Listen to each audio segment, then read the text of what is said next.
Central bank of ইন্ডিয়ার account থেকে রহস্যজনকভাবে উধাও হয়ে গেছে প্রায় ৬৯,০০০ টাকা। পরিবারের দাবি, মুখ্যমন্ত্রী ডক্টর হিমন্ত বিশ্ব শর্মার আত্মনির্ভর প্রকল্পের আওতায় প্রাপ্ত আর্থিক সহায়তার অর্থই ছিল এই টাকা।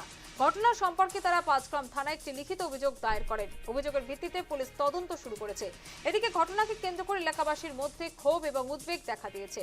আর এই ঘটনায় নতুন করে উঠছে প্রশ্ন যে সাধারণ মানুষের ব্যাংকে রাখা অর্থ কতটা নিরাপদ। হাইলাকান্দিতে আত্মনির্ভর প্রকল্পের টাকা ব্যাংক থেকে উধাও। হাইলাকান্দির পাঁচগ্রামে ব্যাংক অ্যাকাউন্ট থেকে গেল ৬৯,০০০ টাকা। অরুণ দাসের পরিবারের ওপর নেমে এসেছে চরম আর্থিক সংকট। উঠছে প্রশ্ন যে সাধারণ মানুষের ব্যাংকে রাখা অর্থ কতটা নিরাপদ।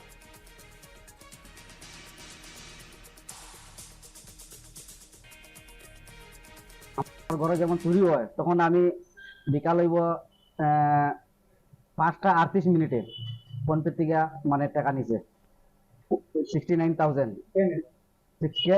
এটা নাম, ছেলেটার নাম এই যে গৌরব আর চৌধুরী। মানে কাগজে লেখা আছে যে গৌরব আর চৌধুরীর নামে মানে আমার কাছ থেকে টাকা নিছে। কিরকম নিয়েছি আমি জানি না। না আমি কোনো কিছু মানুষের কালে কয় লিঙ্কও ক্লিক করছি, তারপরে ওটিপি দিছি, কোনো ওটিপি দিছি না, কোনো লিঙ্ক দিছি না, কিছু দিছি না।